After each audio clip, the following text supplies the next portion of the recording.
जय हिंद साथियों, स्वागत है आपका self study classes with Sumit Jain YouTube channel में। दोस्तों, आज की हिंदी की कक्षा स्टार्ट हो चुकी है और हिंदी साहित्य में आज हम महत्वपूर्ण प्रश्नों पर चर्चा करने वाले हैं। ठीक है, तो सभी लोग वीडियो को लाइक कर दें और वीडियो को शेयर भी करना है। मोस्ट इंपॉर्टेंट प्रश्नों पर चर्चा करेंगे, बहुत ही बढ़िया ये प्रश्न होंगे। ठीक है, चलिए तो स्टार्ट करेंगे।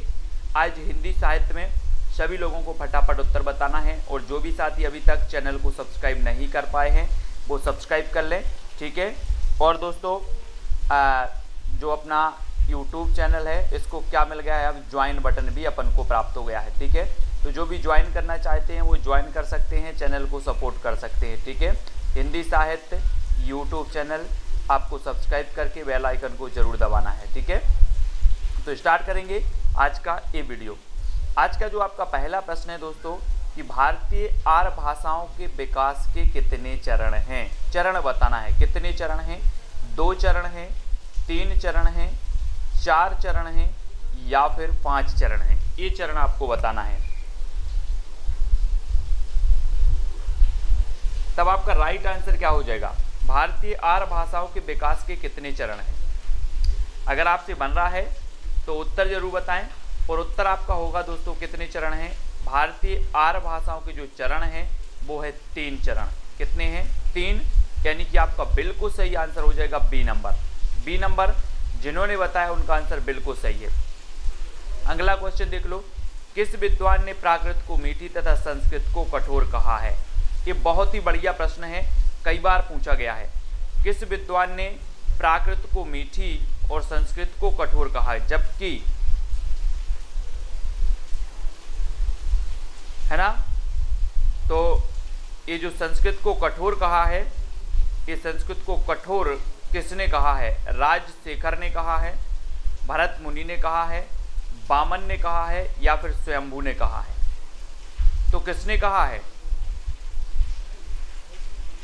तो अधिकांश लोगों ने प्रश्न क्रमांक 2 का जो उत्तर बता दिया है कि राजशेखर, है ना, राजशेखर साहब हैं, इन्होंने क्या कहा कि प्राकृत को मीठी है और संस्कृत को कठोर है। अब एक चीज बताना दोस्तों, जिसका राज चल रहा है, जिसका राज चल रहा है वो किसी को कुछ भी बता सकता है। बोले हमें तो प्राकृत मीठी लगती है और संस्कृत कठोर कहता है, क्योंकि राज चल रहा है इनका। तो राजशेखर, ठीक है, राजशेखर आपका बिल्कुल सही होगा। अपभ्रंश में राम काव्य के प्रथम कवि कौन है। अपभ्रंश में राम काव्य के प्रथम कवि बताना है कौन है, ये चीज बतानी है। 4 विकल्प आपके सामने हैं, 4 में से आपको चयन करना है दोस्तों। और मैं आपको बता दूं कि जो यहाँ पर एक विकल्प देवसेन दिया है, ये देवसेन साहब की रचना है कौन सी, श्राप का 4, है ना, श्राप का 4 है। इसका रचना काल क्या है, 933 ईस्वी है। हिंदी का प्रथम ग्रंथ है, हिंदी की प्रथम रचना है श्राप का 4। ठीक है, देवसेन की है। पुष्पदंत को अभिमान मेरु कहा जाता है, आप सभी को पता है। पुष्पदंत को क्या कहा जाता है, अभिमान मेरु। इनका एक ग्रंथ है दोस्तों महापुराण। इनका एक ग्रंथ कौन सा है, महापुराण है, जिसमें 63 सलाका पुरुषों की चर्चा की गई है महापुराण में। ठीक है, और रामसिंह की एक रचना है दोस्तों पाहुड़ दोहा। कौन सी है, पाहुड़ दोहा। हमने याद की थी कि राम कहाँ गए थे, पहाड़ गए थे, बन गए थे। तो ये पाहुड़ दोहा किसकी होगी, रामसिंह की होगी। लेकिन राम काव्य के जो प्रथम कवि माने जाते हैं वो कौन माने जाते हैं, स्वयंभू माने जाते हैं। ठीक है, तो आपका उत्तर क्या हो जाएगा, विकल्प नंबर 1, है ना। और मैंने आपको कई बार बताया है कि जो स्वयंभू है दोस्तों, इन स्वयंभू को राम कुमार वर्मा ने हिंदी का प्रथम कवि माना है। ठीक है, ये चीज भी आपको पता होनी चाहिए, राम कुमार वर्मा ने। और राउलबेल इनकी रचना है, राउलबेल रचना है स्वयंभू की। राउलबेल तो रोड़ा कवि की, राउलबेल तो रोड़ा कवि की है। इनकी है कौन सी है, राम काव्य पर आधारित। स्वयंभू की आपको बताना है, राउलबेल तो रोड़ा कवि की है। स्वयंभू की राम काव्य पर आधारित जो रचना है वो आपको ही बताना है ना। मुझे क्या नहीं हो रहा है, याद नहीं आ रहा है वो। अगला बताना, हिंदी में हिंदी साहित्य का इतिहास सबसे पहले किसने लिखा। हिंदी में हिंदी साहित्य का इतिहास बताना है। जल्दी बताओ, हिंदी में हिंदी साहित्य। अब यहाँ पर कंफ्यूज नहीं होना, बहुत सारे लोग कंफ्यूज होकर गलत क्वेश्चन कर देते हैं। क्या करते हैं, हिंदी में हिंदी साहित्य आप बोल देते हो कि हिंदी साहित्य का सबसे पहले इतिहास किसने लिखा, तो आप लगा देते हो गारसादा तासी। लेकिन बात यहाँ पर होती है दोस्तों हिंदी में हिंदी साहित्य का, हिंदी भाषा में हिंदी साहित्य का इतिहास सबसे पहले लिखा है शिव सिंह सेंगर ने। गारसादा तासी ये फ्रेंच विद्वान थे, तो इन्होंने फ्रेंच भाषा में लिखा है। हाँ, पयुमचर्यू, वेरी गुड प्रदीप जी। पयुमचर्यू रचना है इनकी राम काव्य पर आधारित स्वयंभू जी की, वेरी गुड पयुमचर्यू, ठीक है। और हिंदी साहित्य का इतिहास सबसे पहले हिंदी में लिखा शिव सिंह सेंगर ने। सबसे पहले हिंदी साहित्य का इतिहास लिखा गारसादा तासी ने। सबसे पहले हिंदी साहित्य में काल विभाजन का प्रयोग किया गया तो the modern vernacular literature of Hindustan, जो कि ग्रियर्सन की कृति है। और रामचंद्र शुक्ल की अगर बात करें तो इनका हिंदी साहित्य का इतिहास एक बृहद ग्रंथ है, जो कि हिंदी शब्द सागर की भूमिका में 1929 में प्रकाशित हुआ था, रामचंद्र शुक्ल जी का, ठीक है। तो ये फैक्ट आपको क्लियर होते जाएं। हिंदी साहित्य का आधा इतिहास किसने लिखा? मैंने कई बार आपको याद करवाया है दोस्तों। कैसे याद करवाया कि आधा जो है, आधा सुमन, आधा कुसुम, आधा फूल किसी को नहीं दिया जाता है ना, किसी को नहीं दिया जाता ना। तो आधा इतिहास कौन लिखेगा? आधा, बोले सर आधा किसी को नहीं दिया जाता, क्या? फूल, सुमन, कुसुम, है ना, ये सभी पर्यायवाची हैं। तो ये सुमन राजे ने लिखा है ना। और दोस्तों हिंदी साहित्य का दूसरा इतिहास किसने लिख दिया? बच्चन सिंह ने लिख दिया। मैंने आपको याद करवाया था, बोले हिंदी साहित्य का दूसरा इतिहास लिखो, तो बोले दूसरा इतिहास कैसे लिखें? ये बच्चन का काम थोड़ी है, ये बच्चन का काम नहीं है, बच्चों का काम नहीं है दूसरा इतिहास लिखना। और रामचंद्र शुक्ल का तो पता ही है। राम कुमार वर्मा ने हिंदी साहित्य का आलोचनात्मक इतिहास लिखा, ठीक है। और सुमन राजे ने हिंदी साहित्य का आधा इतिहास लिखा। तो ये चीज़ भी आपको क्लियर हो गई। अगला आपको बताना दोस्तों, रीतिकाल को अंधकार काल किसने कह दिया? अंधकार काल मिश्र बंधुओं ने क्या कहा है? त्रिलोचन ने क्या कहा है? मिश्र बंधुओं ने, आपको पता है इन्होंने क्या कह दिया? अलंकृत काल, है ना। क्या कह दिया? मिश्र बंधुओं ने क्या कह दिया? त्रिलोचन ने तो आपको बताना है दोस्तों, अंधकार काल जो कहा है वो किसने कहा है?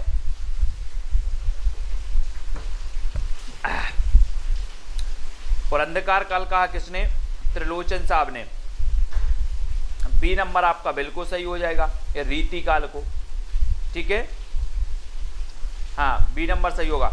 अगला बताओ, हिंदी साहित्य का संक्षिप्त इतिहास के लेखक कौन है? हिंदी साहित्य के संक्षिप्त इतिहास विश्वनाथ त्रिपाठी हैं, या फिर रामचंद्र शुक्ल हैं, बच्चन से हैं, या हजारी प्रसाद द्विवेदी हैं? कौन है? हाँ, मिश्र बंधुओं ने अलंकृत काल कहा है, वेरी गुड। और संक्षिप्त, आप लोग संक्षिप्त के चक्कर में पड़े रहते हो कि बोले सर हिंदी साहित्य संक्षिप्त में पढ़ा दो। जो विश्व के लोग विश्व भर में क्या है संक्षिप्त पर पढ़े रहते हो, यार विस्तृत कौन पढ़े, संक्षिप्त पढ़ लो, संक्षिप्त, है ना। तो विश्वनाथ त्रिपाठी संक्षिप्त इतिहास लिखा है इन्होंने हिंदी साहित्य का। हिंदी साहित्य का उद्भव, हिंदी साहित्य का आदिकाल, हिंदी साहित्य की भूमिका, ये सब हजारी प्रसाद द्विवेदी ने लिखी हैं। बच्चन सिंह ने तो बता दिया कि हिंदी साहित्य का दूसरा इतिहास लिख दिया। रामचंद्र शुक्ल ने हिंदी साहित्य का इतिहास लिखा है हिंदी शब्द सागर की भूमिका में, है ना। तो ये चीज़ भी आपको याद रखनी है। और ये नंबर आपका विश्वनाथ त्रिपाठी बिल्कुल सही हो जाएगा। हिंदी की पहली कहानी लेखिका का नाम क्या है दोस्तों? हिंदी की पहली कहानी लेखिका का नाम बताना है। बंग महिला हैं, चित्रा मुदगल हैं, जानकी देवी बजाज हैं, या फिर कौशल्या वैसंत्री हैं। हमने एक रचना, एक आपकी आत्मकथा याद करवाई थी, दोहरा अभिशाप। दोहरा अभिशाप किसको मिला? कौशल्या को मिला दोहरा अभिशाप, कौशल्या वैसंत्री, है ना। और जानकी देवी बजाज ने क्या की? अपनी गाड़ी, अपनी जीवन यात्रा, है ना, मेरी जीवन यात्रा जो है बजाज गाड़ी से स्टार्ट की थी जानकी देवी बजाज ने। और पहली कहानी लेखिका मानी जाती है बंग महिला। बंग महिला यानी कि राजा वाला घोष, है ना। ये नंबर आपका बिल्कुल सही हो जाएगा। इनका उपनाम है बंग महिला, तो ये नंबर बिल्कुल सही है। अगला बताना है, प्रेमचंद के किस उपन्यास का पात्र सूरदास है? प्रेमचंद का उस उपन्यास का पात्र बताना। ये क्वेश्चन पूछा भी गया है, प्रश्न क्रमांक 9। रंग भूमि का है, निर्मला का है, कर्म भूमि का है, या फिर सेवा सदन का है? किसका पात्र है सूरदास? और सूरदास की जब भी बात आती है तो हम सूरदास जी के बारे में पढ़ते हैं दोस्तों कि सूरदास जी वात्सल्य के चतेरे कवि कहा जाते हैं। सूर सागर, सूर सारावली, सूर साहित्य लहरी, है ना। इनकी रचनाएं हैं। सूरदास सूरदास के गुरु का नाम था वल्लभाचार्य, और वल्लभाचार्य के शिष्यों में अष्टछाप में सबसे श्रेष्ठ माने जाते हैं तो सूरदास माने जाते हैं, है ना। और इनके जो सूरदास जी हैं वो रंगभूमि के पात्र हैं सूरदास जी, ठीक है। सूरदास हैं रंगभूमि उपन्यास के पात्र हैं। रंगभूमि, निर्मला, कर्मभूमि, सेवा सदन, है ना, ये सभी जो हैं वो किसके हैं दोस्तों? ये सभी प्रेमचंद जी के हैं। और एक उपन्यास आपको हमेशा याद रहता है कि अधूरा रह गया मंगलसूत्र, प्रेमचंद जी का मंगलसूत्र अधूरा रह गया, ठीक है। बहुत सारे लोगों के रह जाते हैं दोस्तों मंगलसूत्र अधूरे, जो प्रेम करते हैं, है ना। ऐसे ही प्रेमचंद जी का भी मंगलसूत्र अधूरा रह गया। कौन सी रचना अवधि में नहीं है? कौन सी रचना अवधि में नहीं है? रामचरितमानस नहीं है ना। और बैराग संदीपनी, विनय पत्रिका या फिर पद्मावती, जसवंत जी, हाँ, बाल विकास की कक्षा अभी बंद हो गई है ना। कौन सी रचना अवधि में नहीं है? अवधि में नहीं है बतानी है। तो अवधि में कौन सी नहीं है दोस्तों? अवधि भाषा में हमने आपको अवधि भाषा में जितनी रचनाएं हैं वो आपको बताई थी कि जहाँ पर राम आए वो अवधि भाषा में है ना। और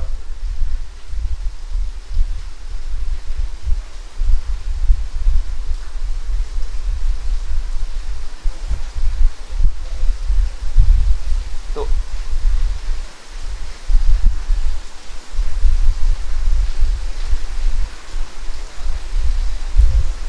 दोस्तों यहाँ पर जो गड़बड़ हो गया है कुछ, है ना। क्या गड़बड़ हो गया? रामचरितमानस भी आपकी अवधि में है, पद्मावत भी आपकी अवधि में है, ठीक है। लेकिन आपकी जो विनय पत्रिका और बैराग संदीपनी जो है ना, ये जो सी नंबर है और जो बी नंबर है ये तो ब्रज भाषा में है ना। तो विनय पत्रिका यहाँ पर हालांकि उत्तर दिया है सी नंबर विनय पत्रिका, ठीक है। तो विनय पत्रिका ब्रज में है, विनय, है ना। मंगल और राम आए, तो बैराग संदीपनी भी आपकी ब्रज भाषा में है ना, ब्रज में है। तो बी और सी ये दोनों ही आपके सही होंगे। ये अवधि में नहीं है। पद्मावत अवधि में है, रामचरितमानस भी अवधि में है, ठीक है। अगला बताना है आपको, सिद्धों ने किस भाषा शैली में रचनाएं की हैं? सिद्धों में संधा या फिर संध्या, संध या फिर, हाँ, हमारे पीछे क्वेश्चन दिखाई नहीं देते, संध्या। तो बताना है किस भाषा शैली में रचनाएं लिखी हैं सिद्धों ने। विनय पत्रिका भी ब्रज में है, हाँ। तो प्रश्न क्रमांक 11 का उत्तर बताना है, और 11 का आपका बिल्कुल सही आंसर क्या हो जाएगा? 11 का इन्होंने दोस्तों संधा भाषा, यहाँ पर संध भी नहीं है, संध्या भी नहीं है, संधा भी नहीं है, संधा सही होगा, संधा भाषा शैली में इन्होंने रचनाएं की हैं। किसने? सिद्धों ने, है ना। तो याद रख लेना, सिद्धों की संख्या कितनी बताई है? 84 बताई है ना। सरहपा क्या है? इसके प्रमुख है। सरहपा की एक रचना कौन सी है? दोहा कोश इनकी रचना है सरहपा जी की। और सरहपा को राहुल जी ने, यानी कि राहुल सांकृत्यायन ने हिंदी का प्रथम कवि माना है ना। तो ये चीज़ भी याद रखनी है। सिद्धों में डॉक्टर रामकुमार वर्मा ने संधि काल का समय क्या माना है? जी हाँ दोस्तों, बढ़िया ही प्रश्न है। रामकुमार वर्मा के बारे में मैं आपको हमेशा बताता हूँ कि रामकुमार वर्मा ने हिंदी साहित्य का आलोचनात्मक इतिहास लिखा। वो भी कैसा लिखा? अधूरा लिखा, है ना। हिंदी साहित्य का जो आलोचनात्मक इतिहास है ये अधूरा है दोस्तों। इसमें केवल भक्ति काल तक ही वर्णन मिलता है आलोचनात्मक इतिहास में, है ना। लेकिन जो रामकुमार वर्मा है इन्होंने संधि काल का जो समय माना वो क्या मान लिया? संधि काल का। प्रश्न क्रमांक 12 का आंसर बताना है दोस्तों, और आपका बिल्कुल सही आंसर होगा 750 से 1000 का जो काल है इन्होंने संधि काल माना, और संधि काल के बाद इन्होंने चारण काल माना, चारण, है ना, चारण काल। तो आपको याद रख लेना है, हिंदी साहित्य के आदि काल को चारण काल किसने कहा है? ऐसा क्वेश्चन आता है तो चारण काल अपने ग्रियर्सन साहब ने भी कहा है और इन्हीं रामकुमार वर्मा जी ने भी कहा है। 750 से 1000 का काल इन्होंने संधि काल माना है रामकुमार वर्मा जी ने, ठीक है। तो ये नंबर आपका बिल्कुल सही हो जाएगा। ठीक है, अगला क्वेश्चन देख लो। हिंदी साहित्य के प्रारंभिक काल को जय काल किसने कहा? जय, है ना, जय काल बताना है। किसने कहा? रमाशंकर शुक्ल रसाल ने, महावीर प्रसाद द्विवेदी ने, गिरि मोहन अवस्थी ने या ग्रियर्सन ने? तो जय काल बताना है दोस्तों, किसने कहा ये जय काल? यहाँ पर अगर हम बात करें कि महावीर प्रसाद द्विवेदी ने तो बीज वपन काल कह दिया, है ना। रमाशंकर शुक्ल रसाल ने तो दोस्तों क्या कह दिया? रमाशंकर शुक्ल रसाल ने क्या कह दिया? क्या कह दिया, है ना? राम और शंकर की क्या हो? जय हो, जय हो, है ना। और यहाँ ये चीज याद रखनी है, जय काल, जय किसकी हो? राम की और शंकर की। तो आपका जय काल किसने कहा? रमाशंकर शुक्ल रसाल ने। मोहन अवस्थी, और अवस्थी से अवस्था हो जाएगा दोस्तों, अवस्थी से अवस्था। और जब आपकी अवस्था, जितने लोग देख रहे हैं सभी की अवस्था अगर बुढ़ापे की आ जाए तो लाठी का आधार ले लेना। इस प्रकार से जो लाठी होती ना, लाठी का आधार ले लेना। तो आधार काल कहा मोहन अवस्थी ने, है ना। बोले सर अवस्था हो गई है मेरी, अब मैं लाठी के आधार पर चलता हूँ। आधार, तो अवस्था हो गई तो आधार लेना है। ठीक है, तो आधार काल इन्होंने कहा है मोहन अवस्थी जी ने, याद रखना है। अगला क्वेश्चन बताना है, घोटन रचना का संबंध किस विधा से है? घोटन होने लगी किस विधा? आत्मकथा, रेखा चित्र, कहानी या फिर उपन्यास से? तो आत्मकथा भी आपने पढ़ी है, हिंदी की प्रथम आत्मकथा हम पढ़ते अर्धकथानक बनारसी दास जैन की। ठीक है, और अर्धकथा हम पढ़ते हैं नगेंद्र की आत्मकथा, है ना। आत्मकथा हम नगेंद्र की पढ़ते हैं, अर्धकथा, और अर्धकथानक हम पढ़ लेते हैं किसकी? अर्धकथानक बनारसी दास जैन की, है ना। तो ये चीज़ भी आपको याद रखनी है। और जो घोटन रचना है ये किसकी है? आत्मकथा है, आत्मकथा की है ये, है ना। और एक नंबर आपका बिल्कुल सही हो जाएगा। ठीक है, हाँ, मोहन का आधार कार्ड, मोहन का आधार कार्ड तो Aadhaar card. Very good, very good. Om Prakash Valmiki, है ना, ओम प्रकाश वाल्मीकि है, ये नंबर आपका बिल्कुल सही हो जाएगा। वेरी गुड परवेज कुरैशी जी, ये ओम प्रकाश वाल्मीकि की क्या है? आत्मकथा है ना, घोटन। अगला देखो, गर्दिश के दिन, बहुत ही कई बार मैंने आपको बताया है कि गर्दिश के दिन ये आत्मकथा है, किसकी है? कितने पाकिस्तान, आपको पता है कितने पाकिस्तान एक रचना लिखी है? किसने लिखी है? किसने लिखी कितने पाकिस्तान? कितने पाकिस्तान मैंने आपको याद करवाया था। बोले सर पाकिस्तान कितने हैं?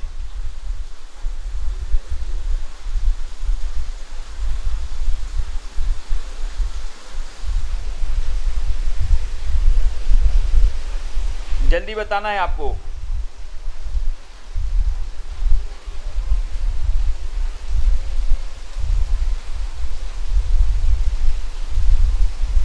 गर्दिश के दिन आत्मकथा बताना है।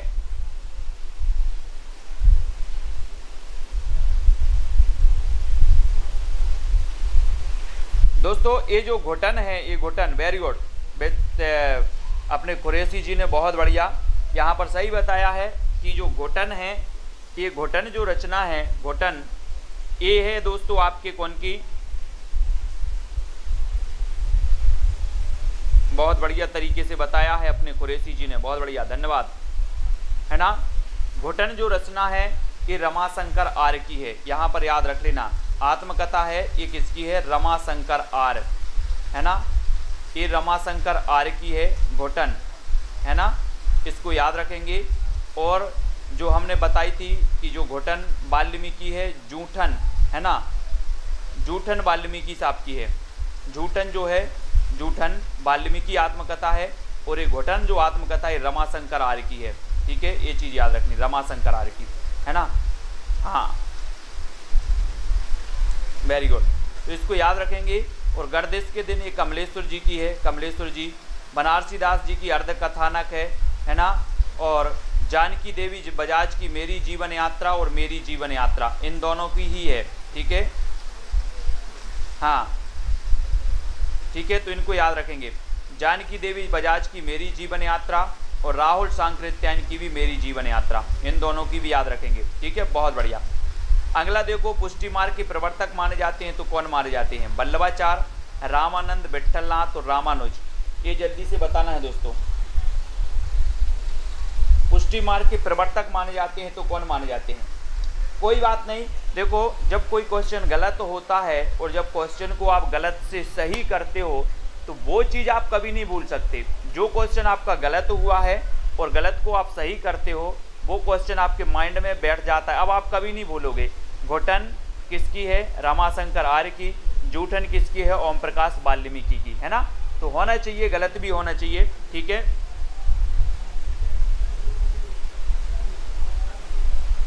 ठीक है, तो ये चीज भी आपको याद रखनी है।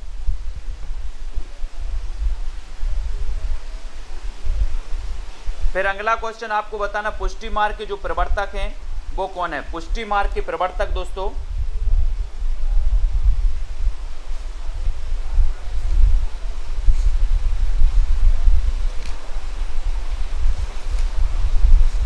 पुष्टि मार्ग के सभी लोग प्रवर्तक बताएंगे, सभी लोगों को पता है। और पुष्टि मार्ग के जो प्रवर्तक माने जाते हैं वो कौन माने जाते हैं? वल्लभाचार्य, है ना। वल्लभाचार्य यानी कि आपका जो वल्लभाचार्य जी हैं, ए नंबर आपका बिल्कुल सही हो जाएगा। पुष्टि मार्ग के प्रवर्तक हैं वल्लभाचार्य, ए नंबर। ठीक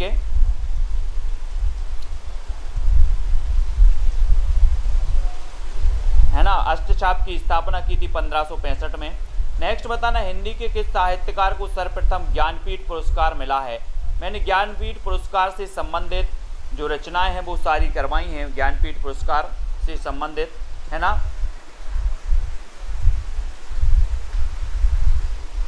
और सर्वप्रथम ज्ञानपीठ पुरस्कार किसे मिला ये चीज भी बतानी है। तो दोस्तों हम जब ज्ञानपीठ पुरस्कार पढ़ते हैं तो सर्वप्रथम हिंदी में जो ज्ञानपीठ पुरस्कार मिला वो 1968 में मिला चिदम्बरा के लिए सुमित्रानंदन पंत को, है ना। 72 में अपने दिनकर जी को मिल गया उर्वशी, है ना। कैसे याद किया था कि दिन में उर्वशी तो दिनकर, और 72 साल की हो गई उर्वशी, है ना। उर्वशी महादेवी वर्मा जी की यामा के लिए मिला यानी 1982 में।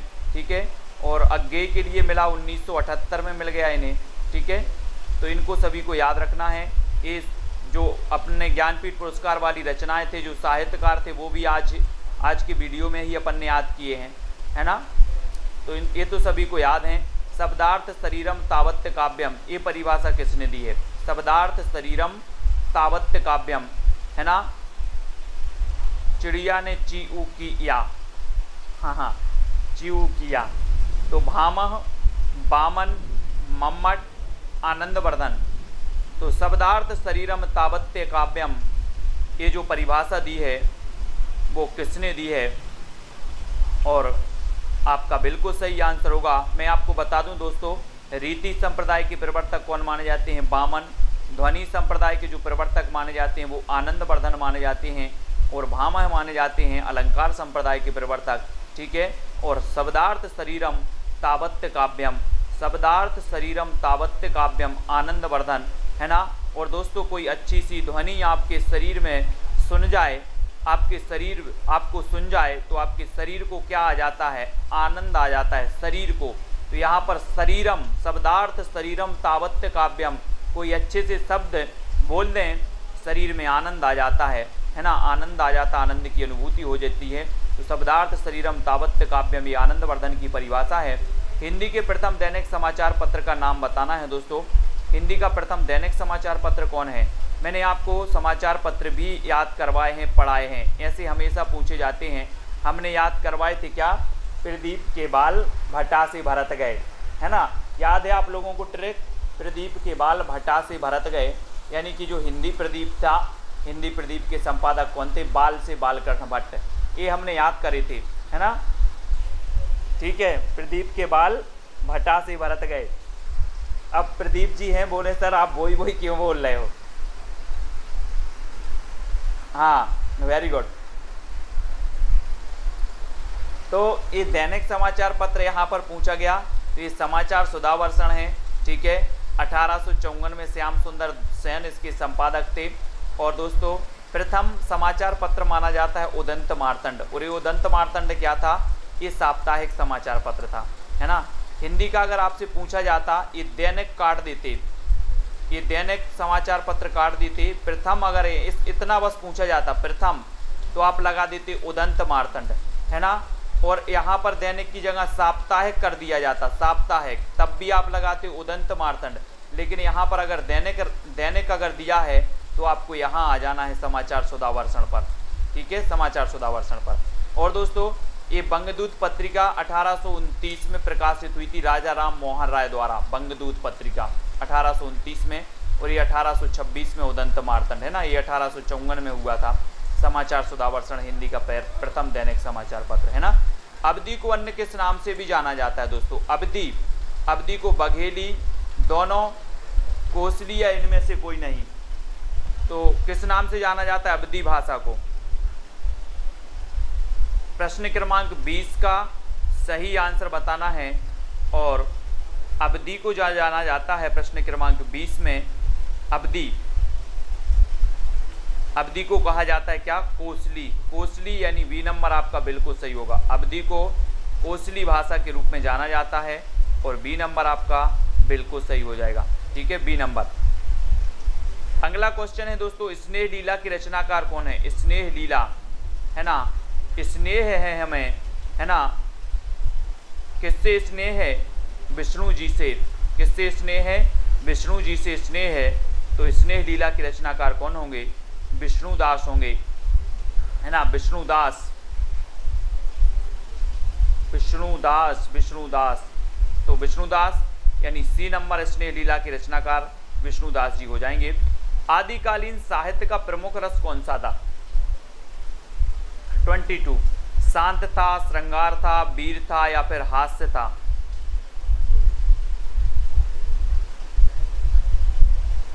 आदिकालीन साहित्य का प्रमुख रस कौन सा था दोस्तों, आपने पता है कि रामचंद्र शुक्ल ने 12 रचनाओं के आधार पर इस आदिकाल का नाम रख दिया वीर गाथा काल, है ना, वीर गाथा काल रख दिया, 12 रचनाओं को प्रामाणिकता का आधार माना, और वीर रस का जो इसमें प्रधान था, और आश्रय कवि हुआ करते थे, मतलब जो है विभिन्न प्रकार के जो आश्रित राजाओं के आश्रित थे उनकी यशोगान का वर्णन करते थे। तो पूर्ण रूप से इन ग्रंथों को प्रामाणिक नहीं माना गया, ठीक है।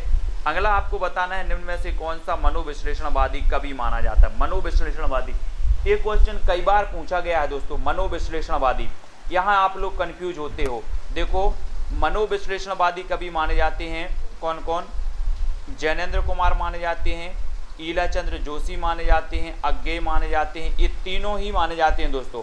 और एक और माने जाते हैं, अगर किसी को पता हो तो बता देना, कमेंट में बता देना, है ना। एक और माने जाते हैं, कौन माने जाते हैं, मनोविश्लेषणवादी। ये क्वेश्चन कई बार पूछे गए, अज्ञेय, जैनेन्द्र और ईलाचंद्र जोशी, ये मनोविश्लेषणवादी कवि हैं,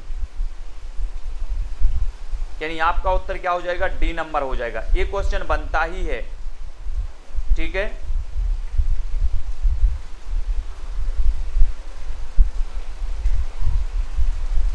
डॉक्टर देवराज, है ना, डॉक्टर देवराज जो हैं वो भी माने जाते हैं, डॉक्टर देवराज, ठीक है, याद रख लेंगे, वेरी गुड। परवेज खुरैशी जी, डॉक्टर देवराज भी मनोविश्लेषणवादी माने जाते हैं ना, तो ये चीज़ भी आपको याद रखनी है, बहुत बढ़िया।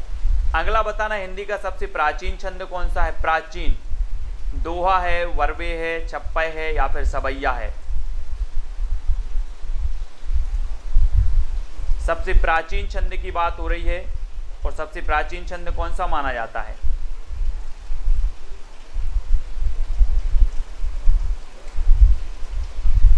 तब आपका बिल्कुल सही आंसर होगा दोस्तों कि छंद माना जाता है प्राचीन दोहा, दोहा माना जाता है, यानी कि ए नंबर आपका दोहा बिल्कुल सही हो जाएगा, ठीक है। दोहा प्राचीन छंद है, और दोहा में आप पढ़ते हैं ना 13-11।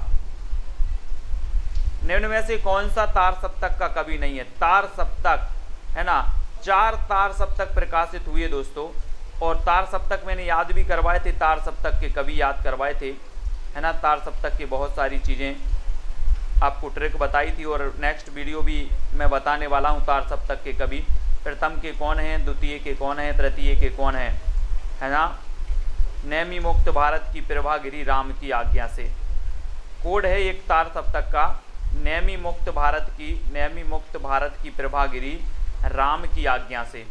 ये ऐसा कोड मैं आपको कर करके बताऊंगा। और तार सप्तक के नेमी चंद्र जैन भी हैं, मुक्तिबोध भी हैं, अज्ञेय भी हैं। तो कौन नहीं है, रामधारी से दिनकर साहब नहीं है, दिनकर यानी सी नंबर, ठीक है, दिनकर साहब नहीं है। रामायण महानाटक के रचयिता कौन है दोस्तों, ये 1610 का नाटक है। ये पूछा गया है LT ग्रेड में पूछा गया, यूपी LT ग्रेड में, है ना, कि रामायण महानाटक की रचना कौन है। ज्योतिश्वर ठाकुर हैं, नाबादास हैं, प्राणचंद्र चौहान हैं, या फिर दामोदर कवि हैं। तो आपको पता है कि रामायण हमारी क्या है, प्राण है। तो रामायण महानाटक के रचयिता कौन होंगे, प्राणचंद्र चौहान, है ना। और एक रचना है वर्ण रत्नाकर, वर्ण काय में पढ़ना है, वर्णमाला या फिर वर्ण पढ़ना है हमें ज्योति में, अंधेरे में नहीं पढ़ना है, ज्योति में पढ़ना है। तो वर्ण रत्नाकर ज्योतिश्वर ठाकुर की है। भक्तमाल आपको पता है नावादास की है भक्तमाल, ठीक है। और दामोदर कवि की कौन सी है, दामोदर कवि की आपको बताना है कौन सी है, कमेंट में लिखो फटाक से, दामोदर कवि की रचना कौन सी है जो प्रसिद्ध है, पूछी जाती है।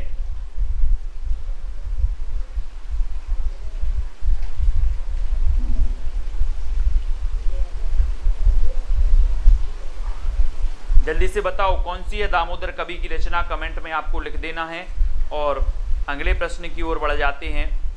अगला है दोस्तों, कबीर की भाषा को सादुक्कड़ी किसने कहा है, सादुक्कड़ी। हाँ वेरी गुड परवेज जी, उक्ति व्यक्ति प्रकरण, है ना, उक्ति व्यक्ति प्रकरण। उक्ति व्यक्ति प्रकरण किसकी है, दामोदर, पंडित दामोदर शर्मा की है, ठीक है, वेरी गुड।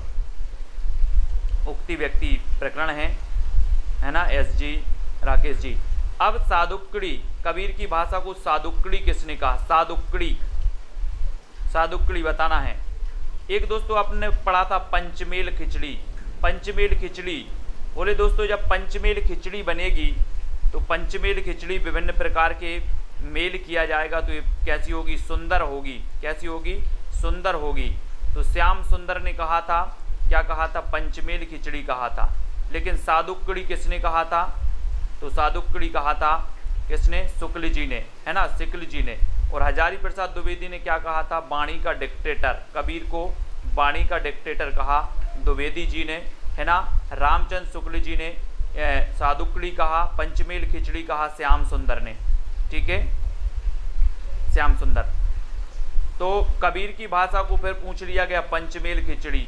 तो पंचमेल खिचड़ी कैसी होगी, कैसी होगी पंचमेल खिचड़ी, सुंदर होगी, सुंदर, है ना। बोले सर बहुत सुंदर खिचड़ी थी पंचमेल खिचड़ी, है ना।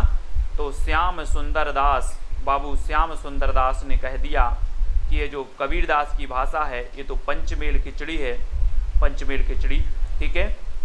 कौन द्विवेदी युग का कवि नहीं है दोस्तों, द्विवेदी युग का कवि कौन नहीं है, वियोगी हरि नहीं है, मैत्रीशरण गुप्त नहीं है, अंबिका दत्त व्यास हैं, या रामनरेश त्रिपाठी नहीं है, बताना है। द्विवेदी युग के आपको पता है कि जो द्विवेदी योग है दोस्तों ये महावीर प्रसाद द्विवेदी जी के नाम पर इस योग का नाम पड़ गया द्विवेदी योग, है ना। और जब महावीर प्रसाद द्विवेदी की बात आती है तो ये 1903 में बन गए सरस्वती पत्रिका के संपादक, है ना। और 1920 तक जमे रहे सरस्वती पत्रिका में, है ना। और सरस्वती पत्रिका की जब बात आती है तो सरस्वती पत्रिका दोस्तों 1900 में जो है ये प्रकाशित हुई थी। और श्याम सुंदर जो थे वो क्या थे, इसके प्रथम संपादक थे। और दोस्तों इसके जो संस्थापक, संपादक और संस्थापक में बहुत कम कंफ्यूज हो जाता है सभी लोग में। और चिंतामणि जो घोष थे वो सरस्वती पत्रिका के क्या थे, संस्थापक थे, प्रथम संपादक थे श्याम सुंदर। और 1900 में ये प्रकाशित हुई थी, है ना। तो याद रख लेना है। और द्विवेदी युग का कवि कौन नहीं है, तो कौन नहीं है, अंबिका दत्त व्यास, ठीक है। ये अंबिका दत्त व्यास कौन से युग के हैं, तो ये भारतेंदु युग के हैं, भारतेंदु युग के हैं, है ना। वियोगी हरि हैं, मैत्रीशरण गुप्त भी हैं, रामनरेश त्रिपाठी भी हैं, ठीक है। तो इनको अपन याद रखेंगे। अगला बताना, अयोध्या से उपाध्याय हरिओद की प्रथम रचना कौन सी है दोस्तों, प्रथम रचना बताना है। कृष्ण शतक है, रस कलश है, प्रिय प्रवास है या वैदेही वनवास है। तो 30 का आंसर ये कई बार पूछा गया है ना। और अयोध्या सिंह उपाध्याय हरिऔध की जब बात आती है दोस्तों, तो इनके बारे में हम पढ़ते हैं कि ठेठ हिंदी का ठाठ, अयोध्या सिंह उपाध्याय हरिऔध की कई बार पूछी गई है। ठेठ हिंदी का ठाठ, ठेठ हिंदी का ठाठ, ये रचना कई बार पूछी गई। और प्रिय प्रवास, प्रिय प्रवास तो आपको पता है कि जो प्रिय प्रवास है हिंदी खड़ी बोली का जो है प्रथम महाकाव्य माना जाता है प्रिय प्रवास, ठीक है। और अयोध्या सिंह उपाध्याय हरिऔध की ठेठ हिंदी का ठाठ बिल्कुल सही है। और इनकी जो प्रथम रचना मानी जाती है दोस्तों, वो मानी जाती है कौन सी? कृष्ण शतक, है ना। कृष्ण शतक, यानी कि आपका जो उत्तर है वो क्या हो जाएगा? 1 नंबर बिल्कुल सही होगा, ठीक है। 1 नंबर जिन्होंने भी बताया है उनका आंसर बिल्कुल सही हो जाएगा, ठीक है। इनकी प्रथम रचना मानी जाती है, इनकी रसकलश भी है, वैदेही वनवास भी है, कृष्ण शतक भी है और प्रिय प्रवास भी है, ठीक है। ये सभी लोग याद रखेंगे। हाँ, खड़ी बोली का महाकाव्य है। तो ठीक है दोस्तों, आज का वीडियो यहीं पर अपन विराम चिन्ह आज की वीडियो को देते हैं, विराम करते हैं। लेट शुरू हुई थी, है ना, अपनी कक्षा, तो अपन ने थोड़ा सा लेट और अपन ने वो कर दिया, ठीक है। तो बहुत ही अच्छे प्रश्नों पर आज अध्ययन किया, बहुत सारे प्रश्नों का रिवीजन हुआ, बहुत सारे नए प्रश्न सीखने को मिले, है ना। बहुत अच्छी अच्छी बातें सीखने को यहाँ पर मिली। और सभी लोग वीडियो को लाइक ज़रूर कर दिया करो, अपने मित्रों तक शेयर कर दिया करो। हिंदी साहित्य में जहाँ तक बनता है, जो कुछ आप तक दे पाता हूँ, जहाँ जो निकल पाता है, ज़िंदगी जीना आसान नहीं होता, बिना संघर्ष के कोई महान नहीं होता, जब तक ना पड़े हथौड़े की चोट पत्थर भी भगवान नहीं होता, है ना। Very good. ओपी जी, प्रज्ञा चौबे जी, किशन जी, दारसू जी, रेखा जी, मनोज कुमार जी, सभी लोगों को वीडियो को लाइक करना है। बहुत कम लोग ऐसे हैं जो लाइक कर पाते हैं, है ना, क्योंकि बटन नहीं दब पाता इन लोगों से, कोई बात नहीं। किशन, सविता जी, संतराम जी और वंदना जी, मनोज कुमार, पिंकी शर्मा जी, ठीक है, सीनम कंबोज जी, ठीक है, राधा जी, अंकुर जी, राज जी, मंजूबाला जी और संतराम राणा जी, ओपी जी, निकिता, दारसू, दीना जी, मुकेश कुमार जी, मोहन, पंकज जी, सरोज शर्मा जी, ठीक है। अपना हिंदी साहित्य का परिवार बहुत बड़ा होता जा रहा है ना। एक ग्रुप पैक है, 256-57 जितने आते हैं, और दूसरा भी बहुत सारे लोग जुड़ चुके हैं, 100 के आसपास दूसरे ग्रुप में भी, है ना। तो बहुत बड़ा है। रवि सर जी, अपने जॉय सर जो हैं वो अपनी क्या करवा रहे हैं, आपकी प्रैक्टिस करवा रहे हैं, यहाँ कहीं वहाँ से कहीं से भी प्रयास करके प्रैक्टिस। निकिता तनवर जी, है ना, क्लास किंग जी, सहासरा और आर्यन राज भारद्वाज, दारसू, किशन जी, है ना, मनोज जी, दीना कोकला, संतराम जी, मोहन बघेल, परवेज कुरैशी जी, है ना, और सभी का दिल से आभार दे रहे हैं। ओपी जी, राकेश कुमारी। तो अपने जो ग्रुप है उसको और भी बढ़ाएं, है ना। बिल्कुल मनोज जी, बिल्कुल देते रह रहे हैं, यहाँ जानकारी बहुत पहले से दे रहे हैं, है ना, ठीक है। तो आगे तक बढ़ाना है इस चैनल को, सभी लोग सपोर्ट करें, सभी लोग आगे तक बढ़ाएं, सभी लोगों तक इस चैनल तक पहुंचाएं और भी लोगों को, है ना। रोशनी देवी,